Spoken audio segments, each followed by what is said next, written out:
Good afternoon, good morning, good evening, wherever the hell you metalheads or you rockers are located in this crazy world, as I keep telling you that we live in. It's only going to get crazier. But if you do something positive with yourself, hey, the outcome will always be a blast. My name's Al Ditton. I'm with Underground Noise Webzine. I hope you people are keeping your horns up for metal and rock and whatever other genres out there in the world. This is Webisode number 77. Today, I'm interviewing the band called Humanitarian Death Squad. Welcome, gentlemen. How you guys doing? Good, man. How you doing? Good. Doing good, man. Doing good. Just fighting a little bit of a cold, allergies and whatnot. Gotta love that shit.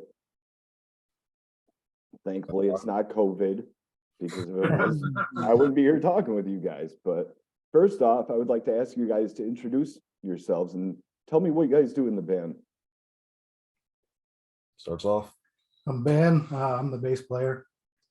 I'm Connor. I play guitar and backup vocals. I'm Brian, guitars. I'm Brandon, do drums. I'm Tracy, I play vocals. That's really cool. Well, this question might be interesting for you guys. Who came up with the band name? And also, why did you choose that band name? And did you guys have a list of names that you were sorting through to figure out which one was the best? That's a loaded question. I know. I throw that one out there sometimes. How many did we go through? About 5,000. Yeah, different there band was names. there was a lot. Tracy's actually the one that came up with Humanitarian Death Squad. So we have a Facebook group messenger thing that we, all together, and we just shoot ideas back and forth, and somebody would shoot an idea and it would get shot down. Somebody else would shoot an idea to get shot down. We went through that for about 3 months. Yeah, probably somewhere in there. 3 or 4 months. And it was actually one that Tracy threw out pretty early on. And then it kind of got overlooked, and somehow we circled back around and landed on it, and yeah, this is it. Yeah, but don't forget, we were Avarice. Yeah. But there was 3 other Avarices out there, so we wanted to be unique. So where you tell someone, oh yeah, we're called Avarice. It was like, well, there's 3 of them, so which one are you? So Not to mention the video games that appear when you look it up on YouTube. Oh, right. or whatever. There's a ton of video games with that. yeah, so with Humanitarian Death Squad, there's, to my knowledge and to our research, only one, and that is us. So Yeah, that's a really unique name, because back in New York where I grew up, there was a band at one time called Elevator Death Squad, but due to the singer being a scumbag, I not really talk too much about it, but I used to like the music behind it, but I lost all respect for the vocalist after what had happened with him and somebody else that he was involved with. So I don't know. my hat stays on for that band, but mine will definitely fly off when I listen to you guys more often. All right. All right. Well, our singer's cool, so you don't have to worry about that. Yeah, I totally dig it, man. How did you guys meet each other? I mean, did you guys work together? You guys go to school together? Yeah, me and Ben worked together. When was that? About 1995, I think. Yeah. And 95. I discovered he liked metal and played guitar, and I don't know. Tried to play. Yeah, Yeah, we worked together at Kroger's long time ago. So Tracy and I have known each other for well over 20 years at this point. Then I've actually got a small recording studio that Connor started coming to. That's kind of how we met. And I met Connor. He used to come out to shows from my old bands. We'd be playing live shows, and that's where I met him, coming to shows. And so I kind of introduced him to Ben because I was working on my solo project, and then he wanted to do a solo project, and one thing leads to another, and we all start talking. It's like, we should just do a band together with all the stuff that we're doing. That's totally different than what our individual tastes are. Yeah, so it's basically the amalgamation of 3 different solo acts, pretty much. And Brandon just kind of flew into the mix here recent. Yeah, very recently. Yeah. So, We've been, so Connor has been doing double duty for a while. We've been recording stuff as we're writing. So Connor's been playing drums and guitar on the recordings. As we've searched for a actual another drummer to sit in and take that throne. And we searched for Yeah. ever trying to find one. And it just so happened Brandon came available out of the blue, and as soon as we saw he was available, like, hey man, you need to come jam with us. That's excellent.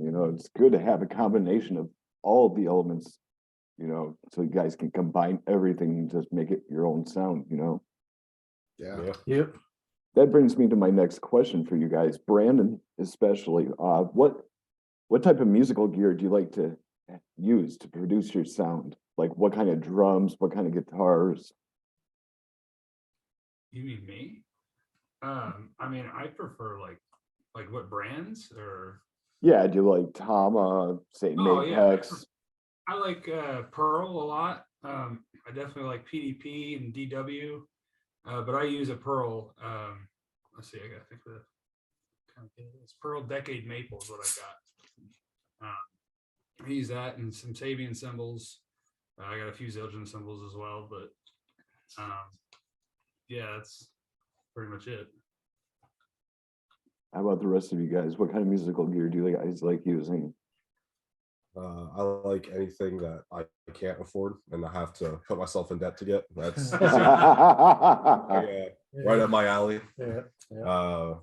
Also having musician friends that are always getting rid of stuff, buying stuff, trading. Yeah, it's a lot of stuff, but mostly I'm really big into Schecter, all their higher end guitars, but like my main guitar for Humanitarian Death Squad is an Abasi, kind of like a boutique not super well-known brand, so I like to use that a lot. I just like to use stuff that no one normally uses. Forget the Sabo. Yeah, and the Sabo, yeah, armored amps. Gotta get that plugged in. Yeah, absolutely. He had one, and then there was what was a new generation that came out. So we got the new generation. I bought and I'm still buying the one that he had. So yeah, armored amps for sure is definitely part of the sound too, because we've used them on pretty much every recording, and once we take something live, I'm assuming that they're quite loud. Sound out there. And for me, it's EVH. I'm diehard EVH. And pretty much Ibanez guitars. I got a mess of guitars, but seems to be Ibanez is my go-to because I've had Jackson, ESP, Fender, actually EVH guitars too. I had a bunch of those, and I always resort back to Ibanez, so that's going to be kind of my go-to going forward. Ibanez is a nice make. I have a couple of those, and I have a BC Rich Warlock. I would love to find one of those. You gotta get yourself a week ago one. with somebody about a BC Rich Warlock. I had one when I was a kid, and they're nice. Yeah, the Kerry King Warlock is the one that I've got. They're only like $250 at Guitar Center, so they're pretty inexpensive. Yeah, they're nice guitars. That's awesome. So I used to record on a ribbon mic, and I borrowed Ben's SM7B and recorded a little bit with his, because I got my own home studio also, and I do most of my vocals there. And after I played around on his 7B for a while, I ended up getting my own. Got one. When was that? 2 weeks ago. Yeah, about a month ago, maybe. Yeah. That's really cool. When it comes to vocals for myself, I like to use a Shure SM58. Okay. Yeah, those work pretty fucking good. They kind of resonate a little bit differently than some, some like Kmart model type microphone. You don't want to tinker around with one of those and be like, hey, we're Fisher Price, man. We're coming out to make a new tune. You don't need that shit. No way. What's your local music scene like? You guys have a lot of bands in your area? Sure, I would say. Yeah, it used to be really huge in this area. It's kind of died off a little bit, but I'd say there's still quite a bit of bands in this area. It comes in waves. There'll be times where it's really, really booming and times where it's just, there's not a whole lot going on. Yeah. Yeah, that's understandable. It's kind of like how Binghamton, New York is. There's a band called Bare Knuckle Redemption. I actually went to school with the singer, and Ben, didn't you record him a couple times? Mhm. Yeah, That's they're a good really band cool. for you to check out for sure. It's good to have a friendship like that with different bands, because that way it doesn't cause tension or, you know, arguments or stuff like that. Oh yeah, for sure. I look at it this way, we're all in this world together, aren't we? Got to stick together like friends, otherwise you're gonna have enemies. Nobody wants that shit either. Boy, I'd say the local scene around here is kind of, I think it's starting to hit an upswing, to where there's some very talented bands playing around, and everybody does seem to get along together very well and try to support each other and pick each other up, like you're saying, rather than look at it as a competition. Yeah, competition sucks. That's how I look at it. Yeah. Yeah, everybody's very friendly. Everybody's up to put each other on shows or trade shows, I should say. Mhm. And then there's quite a few bands that want to go regional and stuff, and they play out of state all the time, and they swap shows with bands from other states, and then that just grows from there. You know, you bring a band from out of state here, and then they become friends with bands that were on the show that they were put on, you know, maybe with 4 other bands. There's friendships made there and stuff, so they start swapping shows too. So it's good for everybody. Absolutely, man. Absolutely. That brings me to the next question. Do you guys have any upcoming shows or possibly a tour? We're still fairly young as a band, so we're still, some of the music that we're writing and working on is fairly intricate, so we're wanting to make sure we're very tight. So we actually, we haven't even played a show yet. We're building the set, working on the set right now, and planning to try to get out here maybe mid-summer, mid to late summer this year. Still tweaking knobs and fine tuning things a little bit. Still in Make the sure beginning stages. Yep. That's awesome. That's awesome. I was listening to your guys' song called The Mire a few days ago. I had actually heard a strong death metal influence. What bands helped shape your sound and influence you guys? It's hard to say because we all have a lot of different tastes. For me personally, I'm kind of all over the place. I like a lot of old school thrash and death metal bands, Slayer, Obituary, all that type of stuff. But I also like a lot of modern bands. Meshuggah is definitely one of my big influences. Knock Loose is one of my big influences. It's just, and that's that way for everyone. We're all kind of different in our own tastes. So when that comes together, it's pretty interesting. Yeah, Good answer. that's definitely a really good answer. Yeah. What tuning do you guys play in? Most of them are in drop G, but we working on a couple in drop A. That's cool. I play in drop C from time to time, and I also play in D standard. Yeah, I'm a big D standard fan, but I do like the low tunings, so I'm all about it. Yeah, sometimes it gives it that deep guttural crunch that some people are actually looking for. I'm all about it. And once you get that and you're in your zone, you're just like, boom, I'm just gonna go with it, man. Yeah, it's different. Most definitely. What was the first instrument you guys played? Do you remember? The recorder, that little flute thing. Yeah, I've got an alto recorder, believe it or not. Did that in school. That was probably 3rd grade, 4th grade, something like that. For me, it was sax. I actually started in the 5th grade, I think, with saxophone, Uh, which lasted a couple years through like band and concert band, I think through like middle school. And then I saw the Hot for Teacher video and Eddie Van Halen, and I discovered guitar, and that was all that's all it took. I was like, oh, screw the sax, I need to go guitar. So Yeah, for me, I've actually I played drums a lot longer than I played guitar. I started like I was always interested about music when I was like really, really young. And actually when my grandpa died, he like all the grandkids got money and stuff. So I ended up buying a drum kit. And since I was 6 all the way up to now, I've been playing drums since then. But right about 5th, 6th grade is when I picked up guitar, and I kind of made that my main thing. So That's really awesome. well, you, Brandon, what was your first instrument? I remember having like a toy piano when I was like 4 or 5, but Nice. I did percussion in school.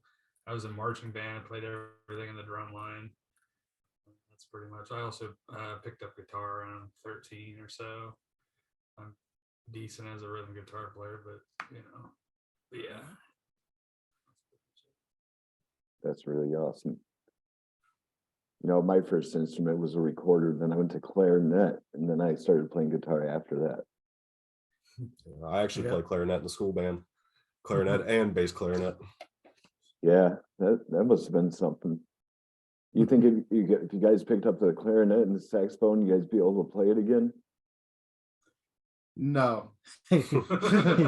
No, I can't imagine. I'm still in school and playing it, so I mean, yeah. You know, the thing that would probably bother me the most is getting the reed wet, you know, and there's not enough saliva in a human's mouth to keep that thing moist enough to keep those notes flowing. Right. Yeah, fair enough. But what I would like to know is, how does Kenny G do that? I mean, is he drooling as he's playing, being like, wow, this guy's fascinating. What the hell's going on over there? He could probably do Flight of the Bumblebee if you asked him to. That'd be interesting. He's probably got some tricks, maybe soaking them in oil or some bullshit, that something weird before he puts them on his sax or something. I don't know. Probably thinking to himself, hey, I'll use some olive oil. And then he goes to taste it and he's like, wait, this ain't olive oil. This is cannabis oil. Whoops, I got the wrong read. Shit, tonight's gonna be a terrible night. I'm gonna forget some notes and I'm gonna forget what to say to people. Whatever keeps him going, I guess. Be playing jazz notes all night. That'd be funny. He'd be busting out playing R&B if you're not familiar, but still, you know, that's funny. Have you guys ever thought about doing any cover songs? Oh yeah. Hmm. Yeah, right now we're working on was it Sick by Slipknot and Billy No Mates by Knock Loose. That's awesome. If you ever guys get the chance, I'd love to hear you guys cover Hammer Smash Face by Cannibal Corpse. That'd be fucking brutal, man. Everyone to look into. Yeah, those guys are so awesome. I seen them in 09 and actually got to meet 4 of their members, except for Rob Barrett. But big shout out to Cannibal Corpse. Thanks for being my friends, you guys. I appreciate it.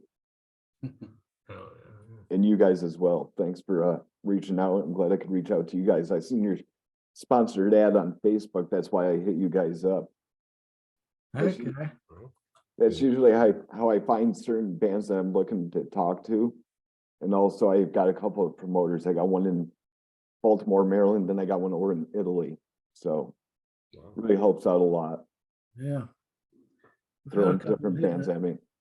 Had a couple hit us up here lately. We're still kind of trying to evaluate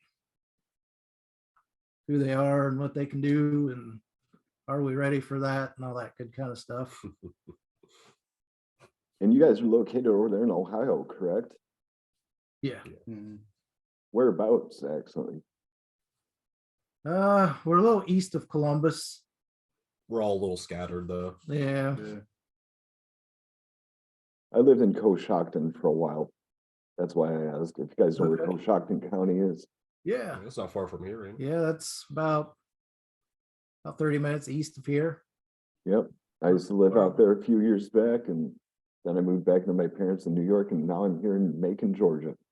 All right. They call it Little Chicago down here because of all the homicides. Not to freak anybody out or anything, but Nice. Okay. a lot of wild shit happens in this town. Just the other day, some 60-year-old man lost his life at the drive-through at Mrs. Winter's Chicken Restaurant. According to the man that was behind him, this guy shot him and killed him in the drive-through and saying that he was taking his order too long. And his mugshot shows the dude smiling. Like, you have the audacity and the nerve and the gall to smile out to punch you in your fucking face, man. That ain't cool. Yeah. Sheesh. Wow. Just because someone was taking their time trying to make their order right? What the hell? Yeah, that's nuts. It really is. You guys got a big crime rate over there in Ohio? It's not as good as it used to be, for sure. Yeah, it's a thing. We see weird stuff. It depends on where you go. Yeah. There's it's- definitely their little rougher parts, but I mean, for the most part, It's not too bad here. it's fine. Have you guys ever tried writing any other style of music other than just metal? Yeah. Yeah. Yeah, him more than speaking for myself, I'm kind of, that's all I know is metal, so I can't really, not very good at anything else. Me personally, I have a solo project that I've been working on, and it's kind of all over the place. Very instrumental stuff. More like, I don't know. I've been compared to anywhere from David Gilmour style to Steve Vai to Satriani to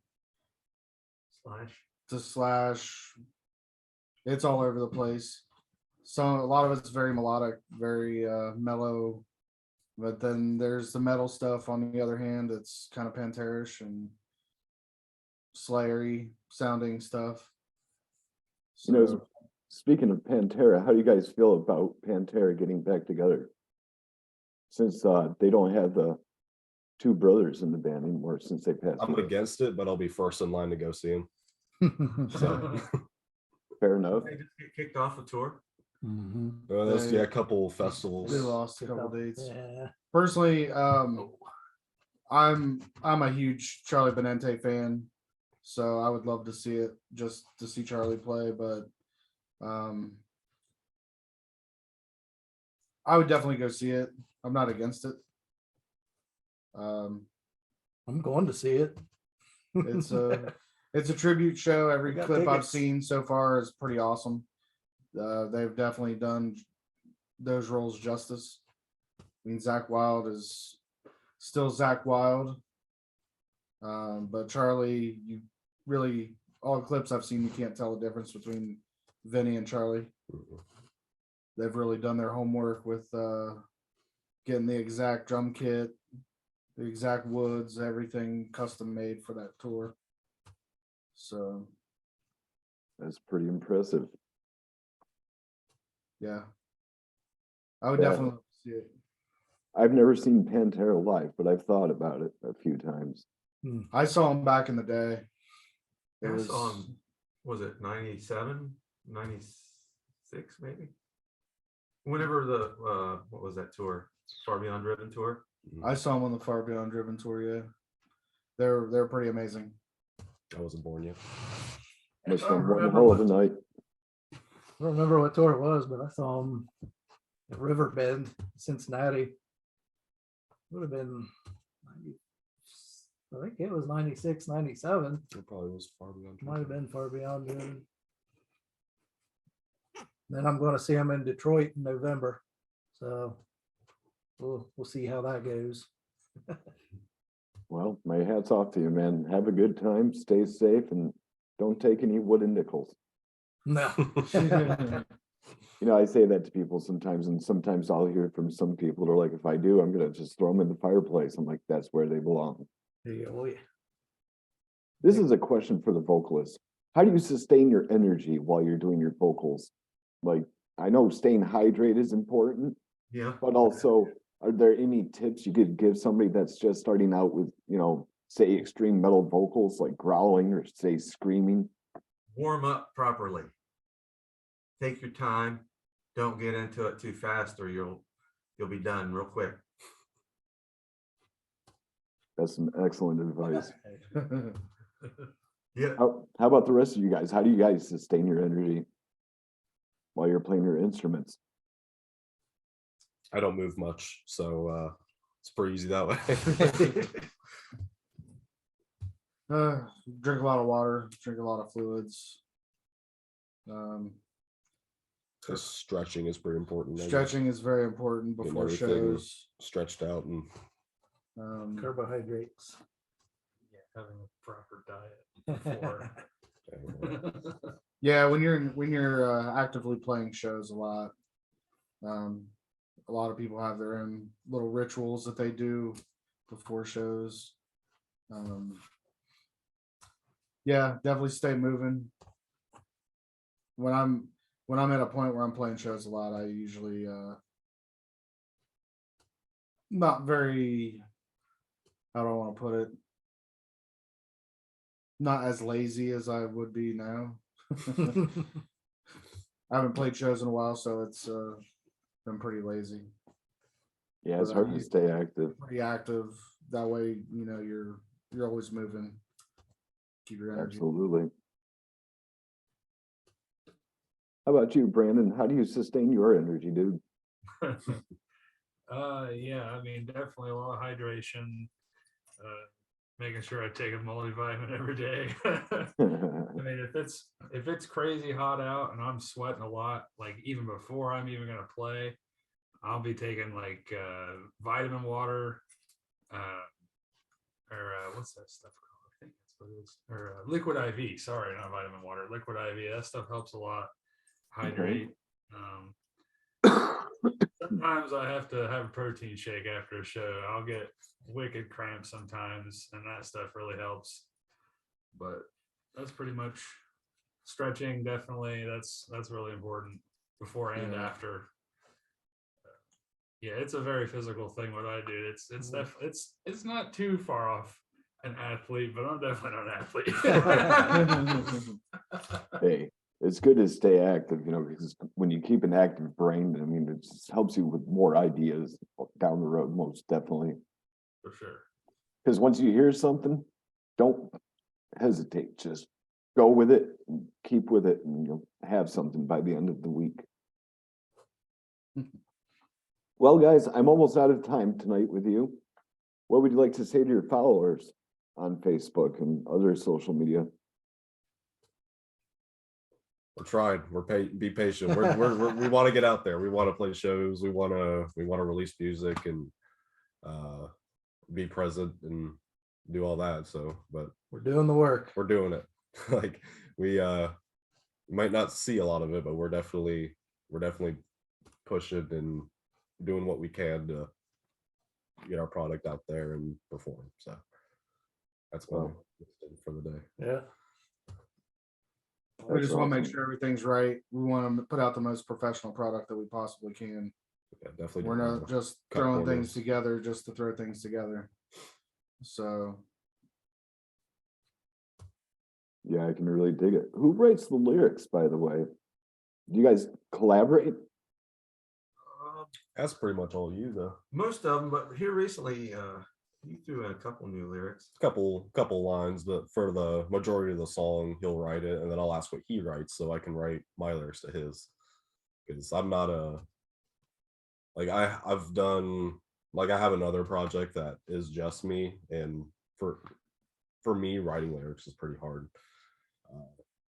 My vocabulary is not great, So I definitely gotta break out the thesaurus and the dictionary and really try to put some thought into it, because I mean, there's always the route you can go, like, yeah, you can kill a bunch of people and, you know, be violent, but like I like to be a little more thoughtful in that, but hey, it is what it is. Hey, don't feel bad, dude. Sometimes when I write lyrics, I have to look up on thesaurus.com and dictionary.com just to find the right definition that I'm trying to utilize that word in like a, say it's a chorus or maybe a verse or a bridge or a breakdown or whatever.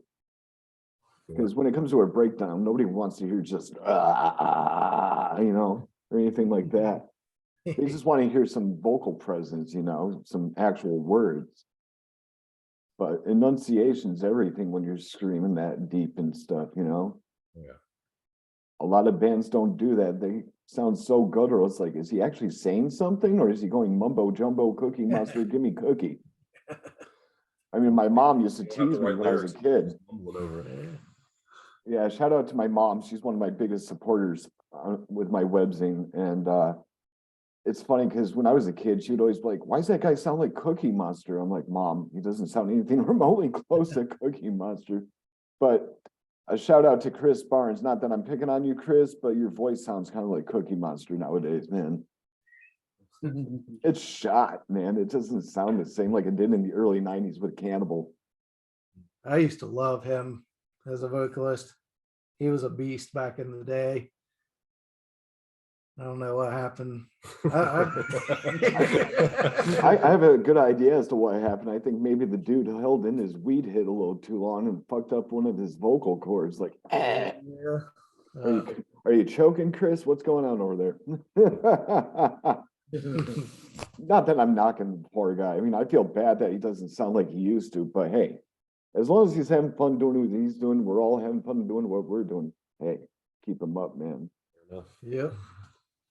Yeah, I can't tease the guy too much. I don't want to get any bad credit over here. So, well, my last question for you gentlemen is, do you have any last words for Underground Noise Webzine? Throw it out there, man. What you got? Have a good day. That's it. No, thank you. Okay, cool. Yeah, definitely. Thank you for having Oh, us on. absolutely. It was way cool, you know, that you reached out to us. We were all pretty excited about it, you know, when we got the message from you, and been kind of chirping amongst ourselves about, oh, I wonder how this is going to go, and, you know, and I know, it was a good time. yeah, it was fun. So yeah, you did a great job, man. Thank you. I appreciate it. I really do. And you guys are welcome. And thanks for your time today as well. Yeah, And thank you for yours. yeah. Absolutely. Battle, man.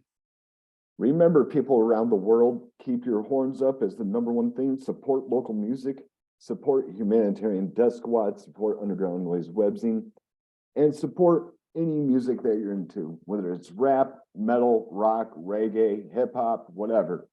I'm not going to make you feel bad for what you like. Maybe somebody else might, but that's not me.